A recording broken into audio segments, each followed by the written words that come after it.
Hello, నేను miss రావు. ఎట్టకేలకు జగన్మోహన్ రెడ్డి మీద కేసు అయితే పెట్టారు, ఎఫ్ఐఆర్ అయితే చేశారు.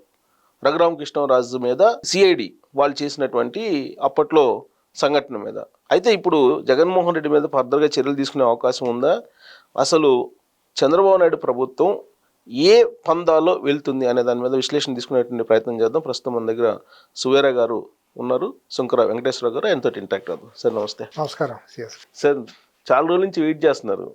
ప్రభుత్వం వచ్చింది, నెల దాటిపోయింది, కానీ జగన్మోహన్ రెడ్డి చేసినటువంటి దాష్టికాల మీద చర్యలు తీసుకోలేదు చంద్రబాబు నాయుడు ప్రభుత్వం అనేటువంటి అభిప్రాయం.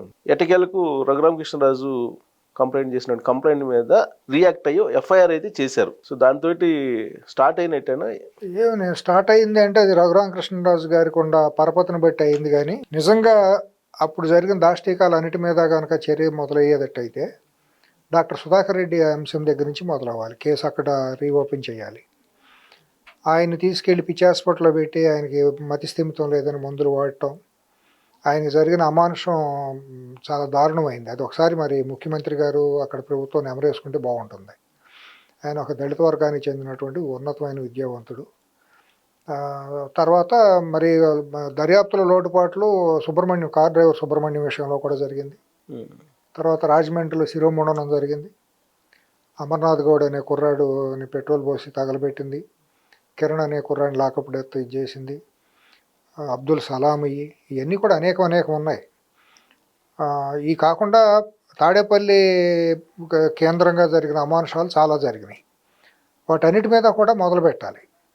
ఇది ఊరినే మొదలుపెట్టారు అని అంటే పరపతి ఆయన ఎమ్మెల్యే, ఆయన ఆర్థికంగా అన్ని రకాలుగా అంగులు ఉన్న మనిషి కాబట్టి రఘురామకృష్ణరాజు గారు ఎమ్మడబడి దాన్ని ఇచ్చేశారు. సరే, అది ఇవాళ కూడా సునీల్ కుమార్ అనే అతను ట్వీట్ చేశాడు.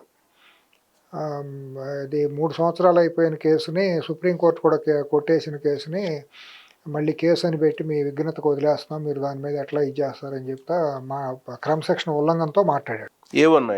ఏవన్నాయన అతను సర్వీస్లో ఉండగా ఆ రకంగా బరిదెగించి మాట్లాడకూడదు. సర్వీస్ రూల్స్ విరుద్ధంగా మాట్లాడకూడదు. అతను రిజైన్ చేసి ఏమన్నా మాట్లాడుకోవచ్చు. మరి అంత మాట్లాడే మనిషి నాకు 3 ఏళ్ళు అయిపోయింది, కోర్టు కూడా కొట్టేసింది చేసిందని ఎట్లా మాట్లాడతాడో అర్థం కావట్లా. ఆ రోజు మరి చట్టాలను ఉల్లంఘించి, రాజ్యాంగాన్ని చట్టాలను ఉల్లంఘించి, మానవ హక్కులను కూడా ఉల్లంఘించి ఒక పాలిగాడి దగ్గర ఉండే కట్టుబానిసలాగా వీళ్ళు ప్రవర్తించారు. ఈ పోలీసు డిపార్ట్మెంట్లో చాలామంది ఉన్నతాధికారులు, ఐపీఎస్లు వెన్నెముకలు లేని వానపాముల్లాగా, నపుంసకుల్లాగా, బానిసల్లాగా వాళ్ళు ప్రవర్తించారనేది, రాక్షసుల్లాగా కూడా కాలకేయ ముఠాల్లాగా ఆంధ్రప్రదేశ్లో స్వైర విహారం చేశారు పోలీసులు అనేవాళ్ళు. చాలామంది ప్రశ్నించిన వాళ్ళు అందరి మీద కూడా అక్రమంగా మీ మీద కూడా కేసులు పెట్టారు. మీలాగా కొన్ని 100 మంది మీద పెట్టారు. నాయకుల మీద అయితే 10ల సంఖ్యలో కేసులు ఉన్నాయి. వాళ్ళందరూ కూడా మరి అదే పదవుల్లో ఉండటం అనేది శోచనీయం. మరి వాళ్ళ మీద చర్య తీసుకుంటా మొదలైందని మీరు అన్నారు కదా, మొదలయ్యేటట్టయితే వాళ్ళు ముందు అసలు అక్కడి నుంచి కలుపు మొక్కలు ఏరియా అనేది అక్కడ జరగాలి. ఎవరెవరైతే ఇప్పుడు దొంగ చేతికి తాళం ఇచ్చి మళ్ళీ దర్యాప్తు చేయమంటే వాడు అమ్ముడుపోయాడు కదా, నిన్న మొన్నటి దాకా 5 ఏళ్ళు అవతలాడికి అమ్ముడుపోయాడు కదా, వాడే మళ్ళీ కొత్తగా దర్యాప్తులో ఏదో ఒక రకంగా ఉంటాడు కదా. ఒక దర్యాప్తు అధికారికి పక్కన ఉండటమో లేకపోతే ఇక్కడ ఇన్ఫర్మేషన్ తీసుకెళ్ళి అందించేవాడు కానీ ఏదో ఉంటాడు కదా. ఈ విశేషంగా మిగిలిపోయారు కదా వీళ్ళందరూ కూడా. 5 ఏళ్లలో గత 5 సంవత్సరాల వైసీపీ పాలనలో వీళ్ళు ఒక రెసిడ్యూస్ లాగా, మలినాల్లాగా, సమాజంలో వ్యవస్థలో ఒక మలిన పదార్థాలలాగా అంటుకుపోయి ఉన్నారు అక్కడ. వీళ్ళని అడ్డం పెట్టుకుని ఎంతవరకు న్యాయం జరుగుతుంది అనేది కూడా సామాన్యులకి, నాబోటి వాళ్ళకి కూడా చాలా మందికి అనుమానాలు ఉన్నాయి. అంటే ఇప్పుడు ఈ ఎఫ్ఐఆర్ చేసినప్పుడు కూడా ఈ దర్యాప్తు సక్రమంగా జరగదు అనేది మీ అనుమానం? 100% ఉంది. ఎందుకంటే ఇప్పుడు A1 గా సునీల్ పెట్టారు, A2 గా ఆంజనేయులు, పిఎస్ఆర్ ఆంజనేయులు పెట్టారు, A3 గా జగన్మోహన్ రెడ్డిని పెట్టారు, A4 గా ఎవరో విజయ్ అనే అతన్ని పెట్టారు. తర్వాత డాక్టర్ ఆ రోజున గుంటూరు డాక్టర్లు కూడా నైతిక విలువలకు విరుద్ధంగా వాళ్ళు ఒక క్రైమ్ చేసినట్టే. తప్పుడు రిపోర్ట్ ఇవ్వడం కూడా ప్రధానమైన నేరపూరితమైన చర్య. అది అసలు వాళ్ళే A1 కింద అవ్వాల్సిన అంత ఇంపార్టెన్స్ ఉంటుందండి.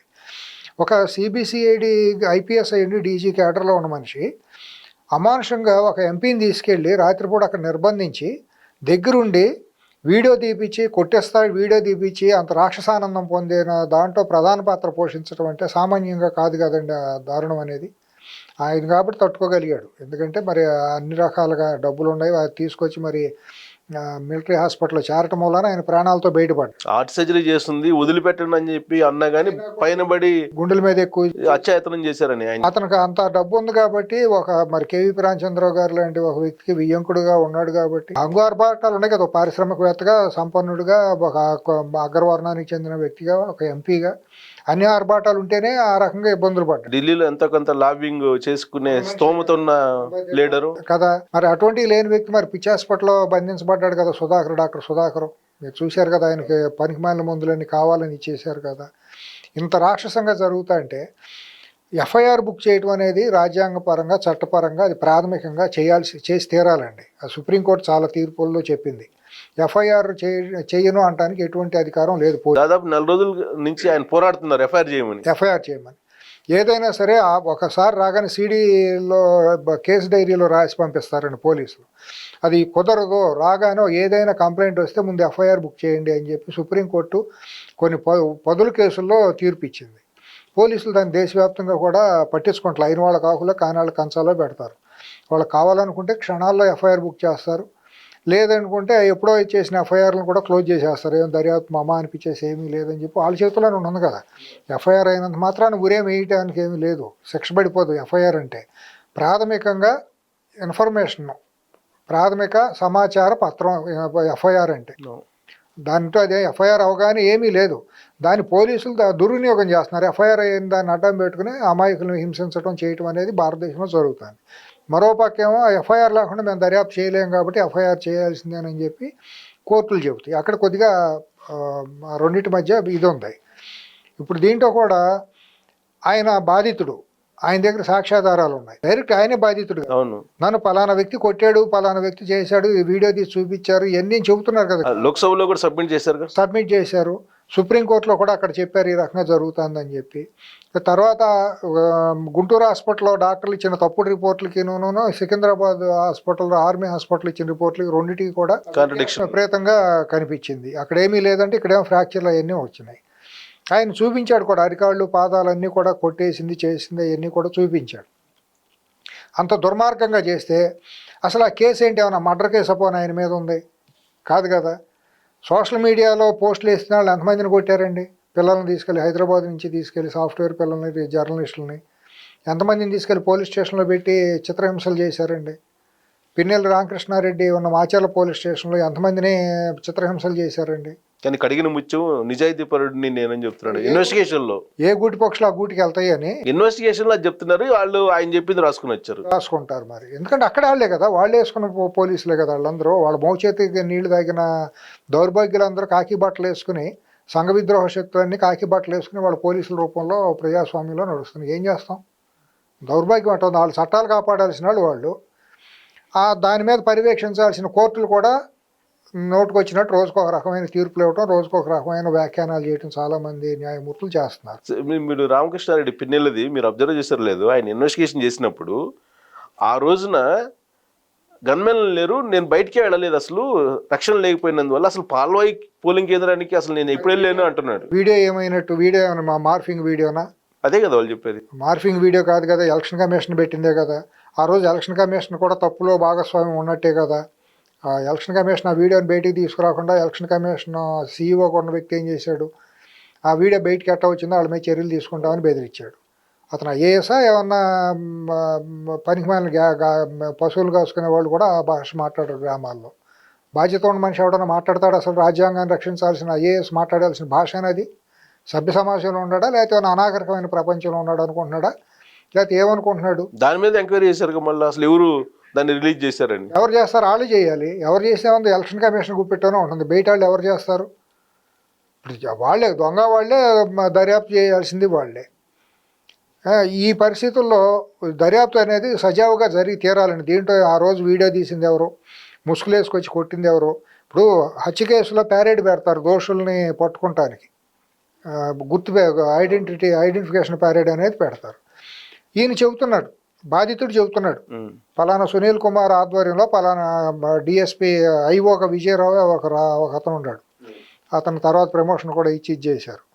ఎక్స్టెన్షన్ కూడా ఇచ్చారు. ఈ కేసు బహుమతిగా ఇతన్ని కొద్దిగా ఇది కూడా చేశారు, కొట్టినందుకు ఇతను రఘురామకృష్ణరాజు హింసించినందుకు. తర్వాత ఆ రోజు డ్యూటీలో ఉంటారు కదా స్టేషన్ హౌస్ ఆఫీసర్ అని ఒక అతను ఉంటాడు అక్కడ. సిఐడి హెడ్ క్వార్టర్స్లో కూడా ఒక పోలీస్ స్టేషన్గా ఒకటి ఉంటుంది, ఒక సెల్లు అవన్నీ ఉంటాయి అక్కడ. దానికి ఒక సిఐ ఉంటాడు, దాని ఎస్హెచ్ఓ అంటారు. అక్కడ కూడా ఒక సిఐ ఉంటాడు.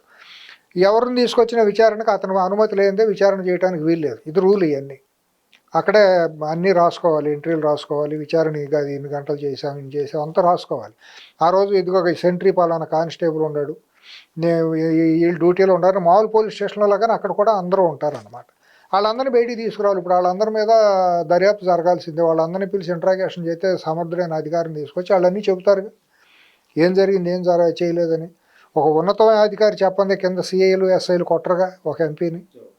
ఎంత పెద్ద స్థాయిలో వాళ్ళు చెబితే చేయాలి. ఒకవేళ సిఐడి కంట్రోల్లో కస్టడీలో ఉన్న ఒక ఎంపీని, ఒక విఐపిని కొడతా అంటే స్టేట్ హెడ్గా ఉన్నటువంటి వ్యక్తి నాకు తెలియదంటే చేతకాని పనివేగా. తెలియదని అంటానికి వీలు లేదుగా. పోనీ నాకు తెలియదు అన్నప్పుడు నీకు తెలిసిన తర్వాత నువ్వేమైనా యాక్షన్ తీసుకున్నావా? అమానుషంగా ఒక ఎంపీని కొట్టినప్పుడు నువ్వు డీజీగా ఉన్నావు కదా, అప్పుడు సిఐడి డీజీగా నీ దృష్టికి వచ్చింది అనుకో, నాకేం సంబంధం లేదు, నేను చాలా ప్రతివతున్నాను అన్నాడు అనుకోండి. అప్పుడు మరి ఇతను కొట్టిన వాళ్ళ మీద చర్యలు ఏమైనా ఇనిషియేట్ చేశాడా? చేయలేదు కదా. ఇదంతా దొంగలు పుట్ట, గూడు పుట్టాని. దాంట్లో ఎట్టి పరిస్థితుల్లోనూ వాళ్ళు దాటి వెళ్ళటానికి వీల్లేదు.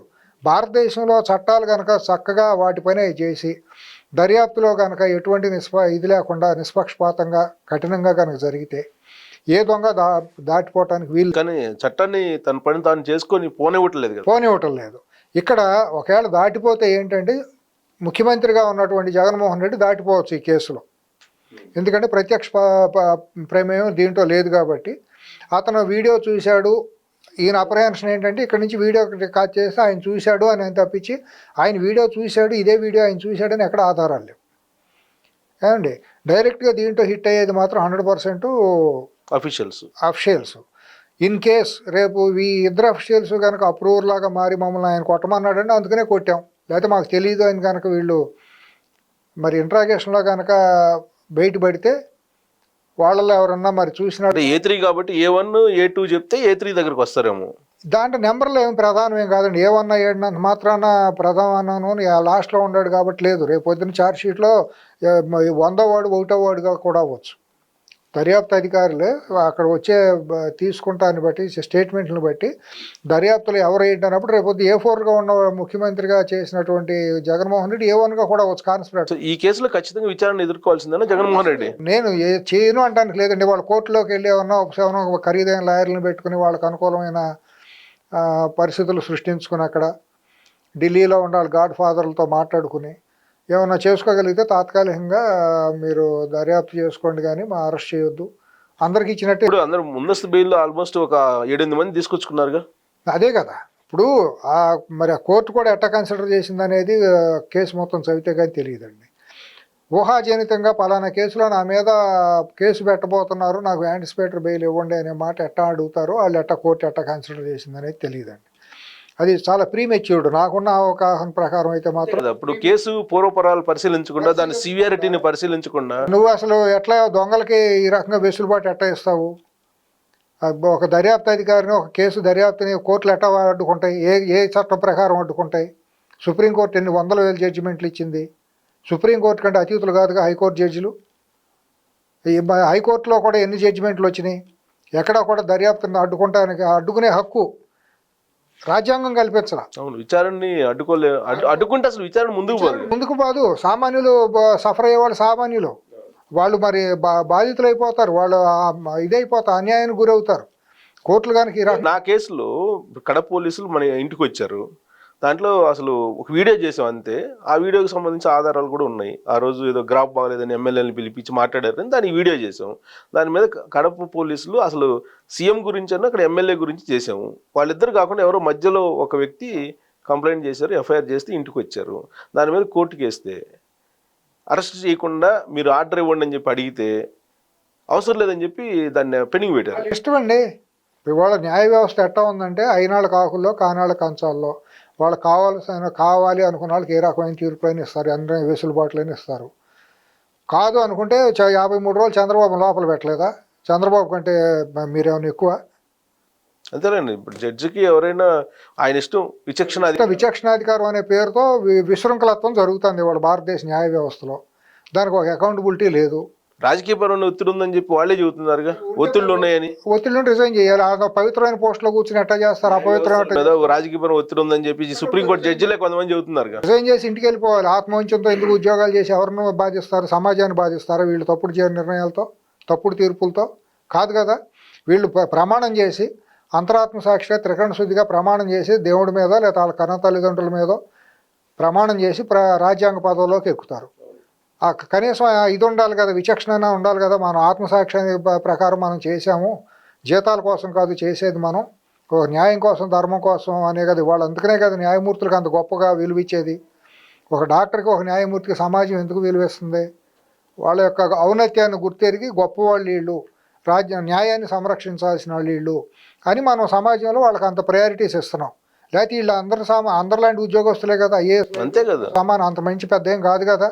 వీళ్ళకి అంత ప్రోటోకాల్ ఎందుకు ఇస్తున్నాం? ఎవరన్నా నిజంగా మాట్లాడామనుకోండి, ఈ రకంగా చర్చించామనుకోండి, కంటెంప్ట్ ఆఫ్ కోర్ట్ అంటారు. కోర్టు అని ఒక ఆయుధాన్ని పెట్టుకుని అంటానికి కూడా లేదులేండి. ఎందుకంటే ఆల్రెడీ సుప్రీంకోర్టు జడ్జిలో బయటకు వచ్చి వాళ్ళే ప్రెస్ మీట్లు పెట్టుకున్నారు కదా. దాని మీద కూడా తర్వాత పెట్టిన వాళ్ళు కూడా కన్నన్ మీద మళ్ళీ కేసేసి అదే కంటెంప్ట్ కేసేసి 6 నెలలు జైల్లో పెట్టారు. ఇప్పుడు తెలంగాణ హైకోర్టు కూడా నిన్న ఒక రెస్పాండ్ అయింది. ఇప్పుడు ఫోన్ ట్యాపింగ్ విషయంలో మీరు ఆచితూచి వ్యవహరించాలి మీడియా అనేది కూడా ఓ సూచన చేశారు. సరే, అవన్నీ వాళ్ళు న్యాయ వ్యవస్థలో వాళ్ళకుండే వెసులుబాటు వాళ్ళకుందనుకోండి. ఇప్పుడు ఆల్రెడీ తెలుగుదేశం పార్టీ వెసులుబాటు అందరికీ ఉంది, పౌరుడికే లేదు. రాజ్యాంగంలో ఎవరైతే పౌరుడి కోసం రాజ్యాంగం రాశారో ఆ పౌరుడికి ప్రాథమిక హక్కులు వాళ్ళకి లేవు, పౌరుడికి లేవు. పౌరుడిని ఎప్పుడో వదిలిపెట్టేశారు వీళ్ళు.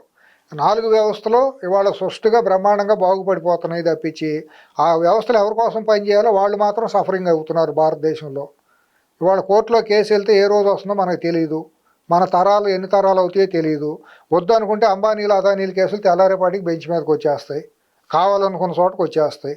వాళ్ళు ఏమనుకుంటే అదే తీర్పు వచ్చేస్తుంది. మీరు నేను కోర్టుకు వెళ్తే 10 ఏళ్ళు 20 ఏళ్ళు ఎన్ని ఏళ్ళు అవుతుందో తెలియదు, ఇష్టానుసారం తెలియదు.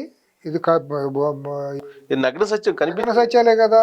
వాళ్ళు అడ్మిట్ చేయరు దీన్ని. అది ఎప్పుడు వస్తుందో రిజిస్టర్ ఇప్పుడు ఆయన బెంచ్ మీద పంపిస్తారు. నిన్న చూశానండి, ఏ రకంగా మీరు వెసులుబాటు ఇస్తారు? వాళ్ళు వచ్చేసి కేంద్ర కార్యాలయం దాని మీద దాడి చేసిన వాళ్ళ మీద కొంత లిస్ట్ ఒక 17 మంది తయారు చేసినట్టున్నారు. దాంట్లో వీళ్ళందరూ ఉన్నారు. అందరికి బెయిల్, ముందస్తు బెయిల్ ఇచ్చేసారు, అంటే అరెస్టులు లేకుండా. అది 16వ తారీఖు మళ్ళీ అంటాం, అప్పటి వరకు మీరు ఏం చేయొద్దు, అప్పటి వరకు అరెస్ట్ చేయొద్దని చెప్పారు. Don't take any coercion steps అని చెప్పి ఏదో ఇచ్చారు. అసలు అది ఎంటర్టైన్ చేయడమే ఒక రకంగా తప్పది. ఇప్పుడు సజ్జల రామకృష్ణారెడ్డి కూడా ముందస్తు బెయిల్ తీసుకొచ్చుకున్నాడు. అందరూ వెళ్ళారు, ఎవరైతే దాని వెనక సూత్రధారులు ఉన్నారో వాళ్ళందరూ వెళ్తారు.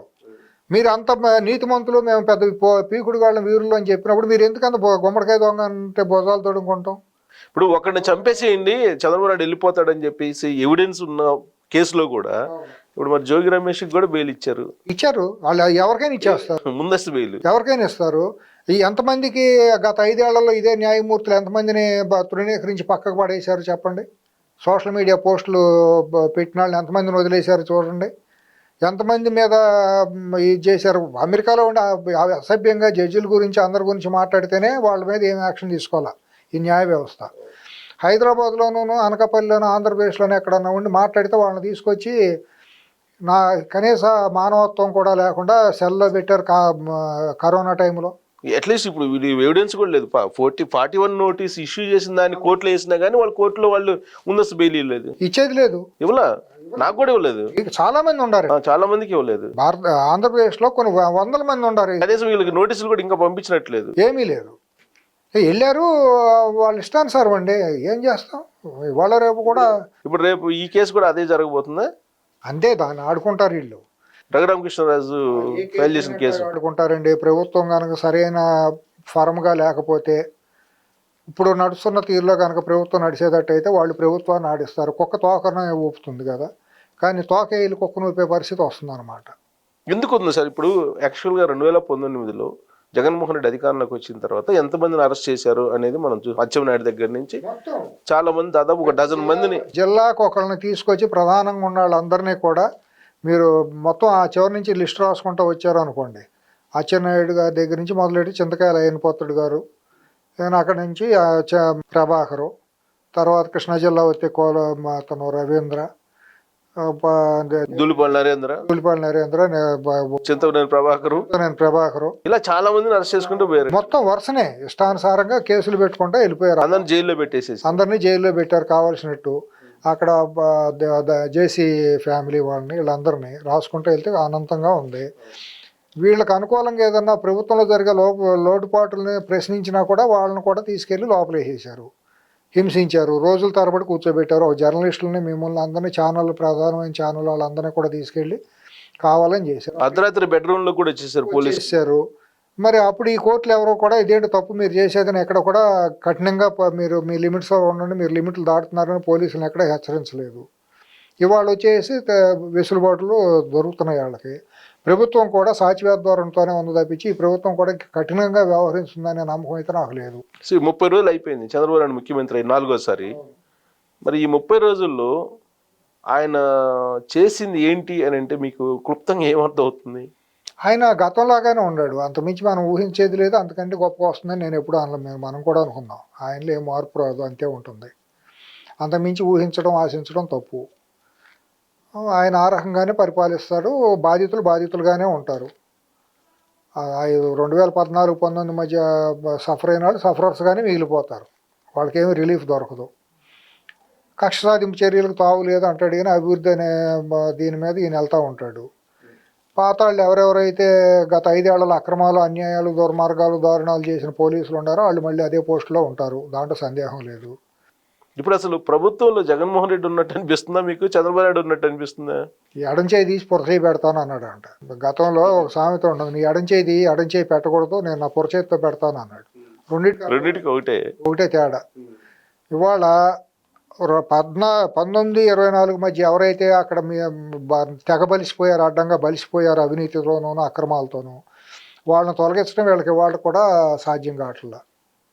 ఆల్రెడీ ప్రతి మినిస్టర్ దగ్గరికి వాళ్ళు వెళ్ళిపోయి బాగా వేసేసారు, పిఎలుగా పిఎస్లు. హౌ డేర్ అండి, పిల్లి గుడ్డిగా అయితే వీళ్ళకి ఏమైనా చూపిస్తుందని చెప్పి.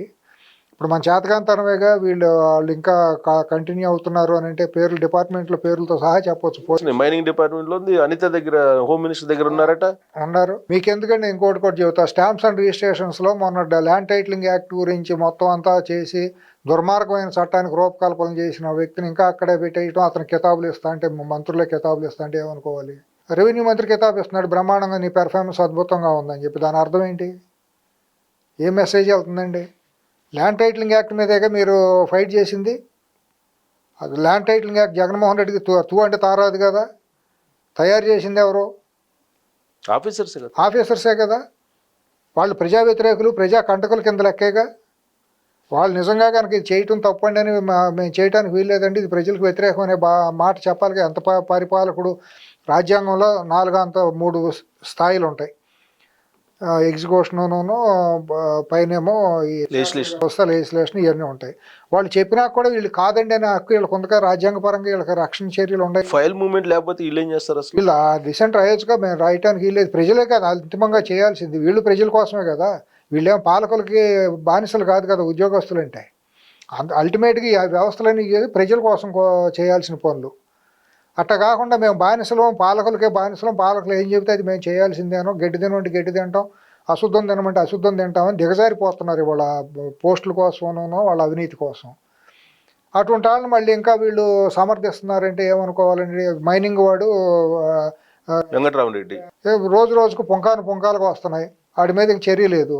ఆడితో కొంతమంది అంటకవుతున్నారు పార్టీలో ప్రముఖులు, వాళ్ళ ఆడితో అక్రమంగా గతంలో ఎవరెవరైతే చేశారో అరాచకులు వాళ్ళందరితోనే వాళ్ళ కొంతమంది పైరవీకారులు మేము ఉండా మైహూనా మీకు అన్నీ చేసి పెడతామని చెబుతున్నారు.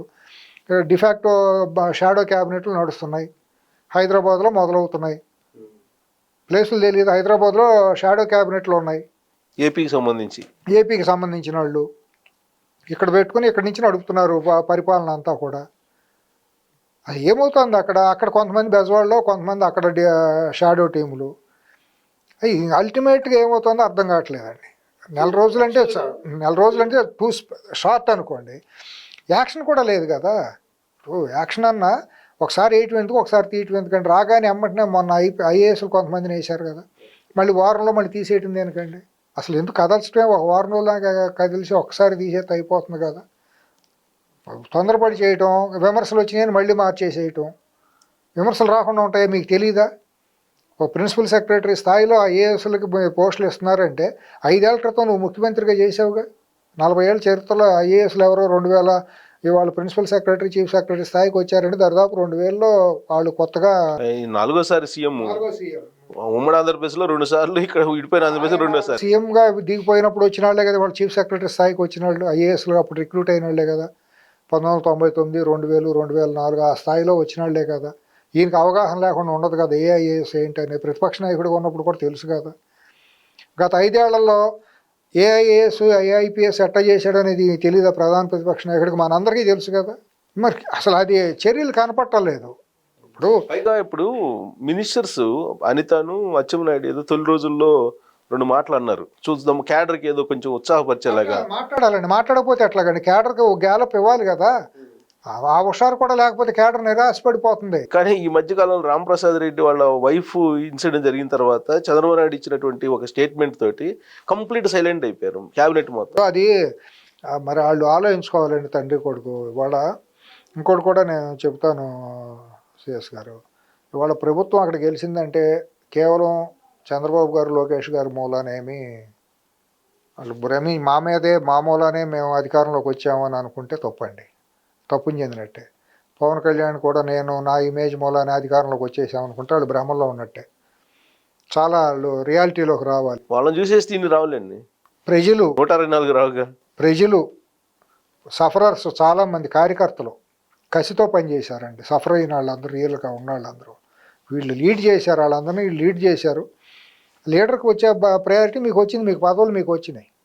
మీ పోస్టులకి ఏమైనా పోటీలు కాదుగా. కింద గ్రామీణ స్థాయి కార్యకర్తలు ఉన్న వీళ్ళు ఎవరో పోటీలు కాదుగా మీ పోస్టులకి.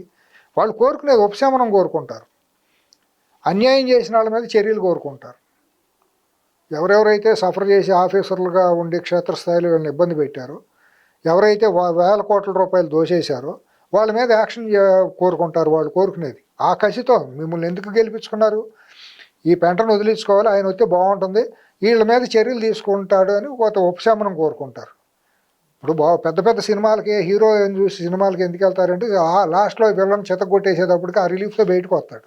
అటు 200 టికెట్ పెట్టి వెళ్ళినా కూడా బాబా మా హీరో బ్రహ్మాండంగా చేశాడు అని వస్తాడు. మరి అంతేగాని చివరికి వచ్చేసి హీరో ఏమీ లేకుండా విలన్తో తన్నులు తినేసి బయటకు వస్తే సినిమా ఎట్లా ఉంటుంది, ఇది అట్టాగా ఉంటుంది. సో ఇప్పుడు జరిగినటువంటి సంఘటనలు తీసుకుంటే ఈ నెల రోజుల్లో తెలుగుదేశం పార్టీ వాళ్ళనే దాదాపు 9 మందిని చంపేశారని ఒక 9 మందిని మర్డర్ జరిగింది నిన్న కౌంటింగ్ అయిన దగ్గర నుంచి వాళ్ళు. అవును, లేటెస్ట్గా అనంతపురం జిల్లా రాయదుర్గంలో ఆయన ఆదెప్ప ఆయన పేరు, అతన్ని మర్డర్ చేస్తే తెలుగుదేశం పార్టీ అధ్యక్షుడు కూడా అక్కడ పోయి పరామర్శించి వచ్చారు. మరి ఏంటి ఈ మర్డర్లో వ్యవహారం? తెలుగుదేశం పార్టీ వాళ్ళని మర్డర్ చేస్తున్నారు. వాళ్ళు బరిదెగిస్తారండి, వాళ్ళు అన్నిటికీ తెగించిన వాళ్ళు. వాళ్ళ చర్యలు అట్లాగే ఉంటాయి. వీళ్ళు ఎంతసేపు డిఫెన్స్లోకి వెళ్ళటం అనేది, చంద్రబాబు నాయుడు గారు అధికారంలోకి వచ్చి పార్టీని తీసుకుని 96లో ఆయన పార్టీని చేపట్టిన దగ్గర నుంచి కూడా ఆయన పూర్తిగా పార్టీని ఎప్పుడు కూడా డిఫెన్స్లో పెట్టడమే తప్పించి ఎఫెన్స్లోకి వెళ్ళిన మార్గాలు ఎప్పుడు లేవండి. కార్యకర్తలని హుషారు చేయటం అనేది ఎప్పుడు లేదండి. ఎంతసేపు ఆయన సెల్ఫ్ డిఫెన్స్లో ఉండటం, కార్యకర్తలను కూడా డిఫెన్స్లో పడేసేటట్టు డిఫెన్స్ మోడ్లోనే పెట్టడం అనేది జరుగుతుందండి. అదే ఆయన పాలసీ, దాన్ని మనం అంటానికి లేదు. కానీ ఈసారి నేను మార్చుకుంటాను అన్నాడు కదా. ఒట్టి మాటలు, ఎలక్షన్ వరకు ఆయన ఒక మాట అంటాడు, ఎలక్షన్ అయిన తర్వాత వేరుగా ఉంటుంది. తెలుసుంది అవన్నీ మనకు తెలుసు. ఎన్ని నిజాలు నిష్ఠూరంగా ఉంటాయి. మనం మాట్లాడితే కొంతమంది చాలామంది మన కామెంట్ చేస్తూ ఉంటారు, నెల రోజులు అయింది మీరు అందరూ అది ఇది. మనకేంటి చెప్పండి, ఇప్పుడు పదవులు రాలేదని నాకేమైనా అసంతృప్తే, లేకపోతే అక్కడికి వెళ్ళేమైనా నిలబడితే నాకేమైనా అపాయింట్మెంట్ ఇవ్వలేదని అసంతృప్తే, ఆయన ఏమైనా విమర్శించితే నాకేమైనా లాభం వస్తుందా? మనకేమి ఇదేం కాదు కదా.